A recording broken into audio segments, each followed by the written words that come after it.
আসসালামু আলাইকুম, কেমন আছেন সবাই? আমি মাকসুরা আক্তার চলে এসেছি হোমমেড রান্নাবান্না থেকে। অনেকদিন পরে একটা রেসিপি নিয়ে চলে এসেছি। তো আজকে আপনাদেরকে দেখাবো chicken white sauce pasta. Pasta আমি খুব পছন্দ করি, কিন্তু হোয়াইট সস পাস্তাটা একটু আপনারা ঝালও করতে পারেন, আবার ঝাল ছাড়াও করতে পারেন। আমি আজকে তেমন বেশি ঝাল দেইনি, মোটামুটি আর কি।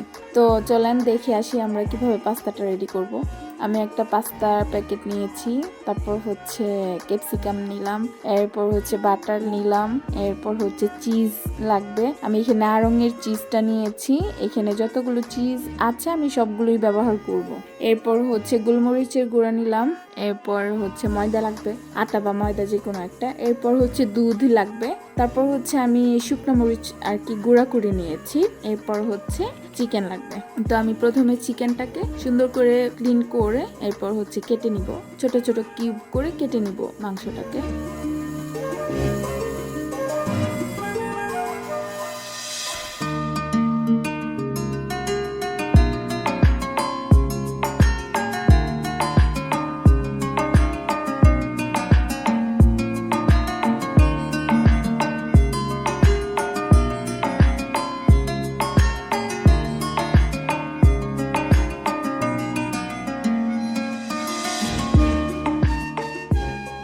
তো দেখতেই পাচ্ছেন আমি কিভাবে কিউব করে কাটছি। তো আপনারা আপনাদের ইচ্ছা মতো কিউব করতে পারেন।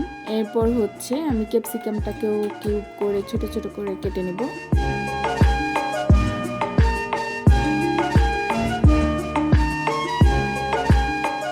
এগুলো কাটা হয়ে গেলে আমি হচ্ছে মাংসটা রেডি করব। মাংসটা কিছুক্ষণ মেরিনেট করে রেখে দেবো। প্রথমে হচ্ছে আমি আদা রসুন বাটা দিলাম পরিমাণ মতো। এরপর হচ্ছে আমি শুকনো মরিচের গুঁড়া দিলাম অল্প। এরপর হচ্ছে জিরার গুঁড়া, ধনিয়া গুঁড়া পরিমাণ মতো। এখানে আমি সয়া সস ব্যবহার করব আর কি। আপনারা একটু সয়া সস বাড়িয়ে কমিয়ে দিতে পারেন, কোনো প্রবলেম হবে না। এরপর সবগুলো একসাথে মিক্সড করব। আর হচ্ছে নুন তো অবশ্যই দিতে হবে, দিয়ে তারপর হচ্ছে সবগুলো একসাথে মিক্সড করে নিব। মিক্সড করে মশলা এভাবে মাখিয়ে হচ্ছে কিছুক্ষণ রেখে দিব। রেখে দেওয়ার পরে আমি একটা পাত্রে আগেই হচ্ছে গরম পানি বসিয়ে দিয়েছিলাম। দেখতেই পাচ্ছেন এটা হালকা বলক আসার মতো পর্যায়ে হয়েছে। এরপর এখানে আমি পরিমাণ মতো লবণ দিয়ে দিব। এরপর হচ্ছে অল্প তেল দিব, যাতে করে আমার পাস্তাটা একটার সাথে আরেকটা না লেগে যায়। তেলটা দিলে হচ্ছে মানে ঝরঝরা থাকে পাস্তাটা। আর একটুখানি বলক আসার পরে আমি হচ্ছে পাস্তাটা এখানে ঢেলে দিব। তো আমি এখানে অনেকখানি পাস্তাই সিদ্ধ দিচ্ছি। এরপর আমি পাস্তাটা ঢেলে এটাকে হালকা একটু নাড়াচাড়া করব, করে কিছুক্ষণ অপেক্ষা করব, বলক আসবে। আর হচ্ছে আপনারা একটা কিছু দিয়ে চামচ দিয়ে দেখবেন যে পাস্তাটা সিদ্ধ হয়েছে কিনা। সুন্দর হয়ে সিদ্ধ হলে দেখবেন এমনিতেই ভেঙে যাচ্ছে, সফট হয়ে গেছে। তো সিদ্ধ হওয়ার পরে আমি এটাকে হচ্ছে নামিয়ে ফেলবো। পানিটা সুন্দর করে ঝরিয়ে একটা পাত্রে রেখে দিলাম। তো পাস্তাটা নামানোর পরে অন্য আরেকটা পাত্রে হচ্ছে আমি মাংসটা ভেজে নিব। এখানে হচ্ছে আমি এত বেশি তেল ইউজ করব না, অল্প পরিমাণ তেল ইউজ করলেই হবে। আর মাংসগুলো ছোট ছোট কিউব করে কাটা, তো এমনিই হচ্ছে মাংসটা সিদ্ধ হয়ে যাবে আর কি।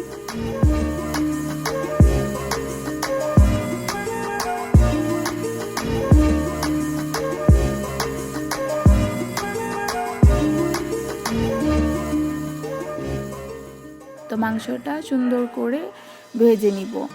তো মাংসটা নাড়াচাড়া করে কিছুটা কালার পরিবর্তন হলে এরপর হচ্ছে আমি ক্যাপসিকামগুলো এখানে দিয়ে দিব।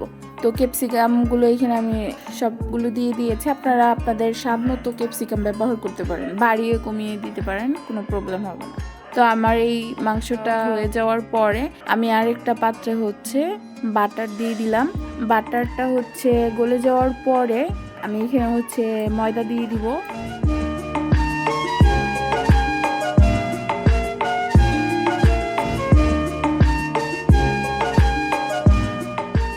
তো ময়দাটা দেওয়ার পরে কিছুক্ষণ ময়দাটাকে ভেজে তারপর হচ্ছে আমরা এখানে দুধ দিয়ে দিব আর কি।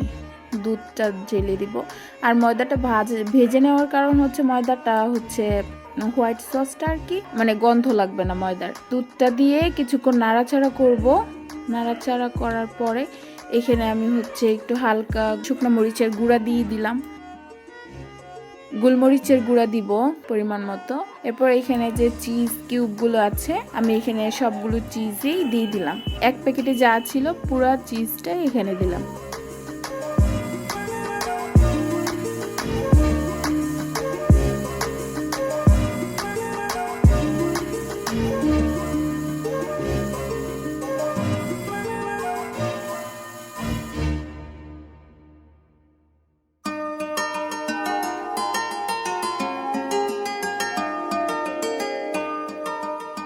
তারপর চিজটা হচ্ছে ব্লেন্ড হয়ে যাওয়ার পরে, গলে যাওয়ার পরে আমরা এখানে মাংস যে ভেজে রেখেছিলাম এই মাংসটা হচ্ছে ঢেলে দিব।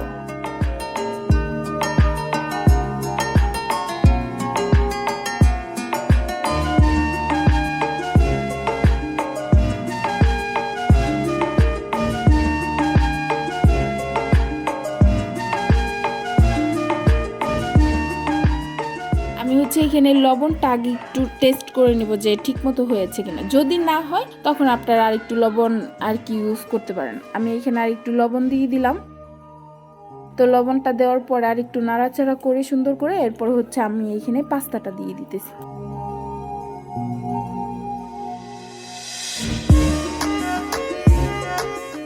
দেখতেই পাচ্ছেন চিজটা গলে যাওয়ার পরে কত সুন্দর দেখা যাচ্ছে। তো আমরা হোয়াইট সসটার সাথে হচ্ছে পাস্তাগুলো সুন্দর করে মিক্সড করে নিলাম। মিক্সড করা হয়ে গেলে তারপর হচ্ছে এইখানে একটু উপর দিয়ে শুকনো মরিচের গুঁড়া দিয়ে দিব। এরপর হচ্ছে আমরা এটাকে পরিবেশন করে নেব। আপনারা এটার সাথে সসও ইউজ করতে পারেন। আমি এটার উপর দিয়ে আবারও একটু বাটিতে ঢেলে এরপর হচ্ছে এটার উপর দিয়ে আবারও শুকনো মরিচের গুঁড়া দিব। তার সাথে আপনারা একটু সসও ইউজ করতে পারেন। আমি আজকে সস আর নিলাম না আর কি। তো দেখতেই পাচ্ছেন কত সুন্দর আমি দেখতে, যেমন দেখতে তেমন খেতেও মজা লাগবে। তো সবাই ভালো থাকবেন, সুস্থ থাকবেন। আর অবশ্যই আপনাদের যদি কোনো রেসিপি জানার থাকে তো ওইটা কমেন্টস বক্সে বলবেন, আমরা ওই রেসিপিটা হচ্ছে নেক্সট নিয়ে আসবো আর কি। তো সবাই ভালো থাকবেন আর আমাদের জন্য দোয়া করবেন। আমাদের চ্যানেলটা অবশ্যই সাবস্ক্রাইব করে পাশে থাকবেন। থ্যাংক ইউ সবাইকে।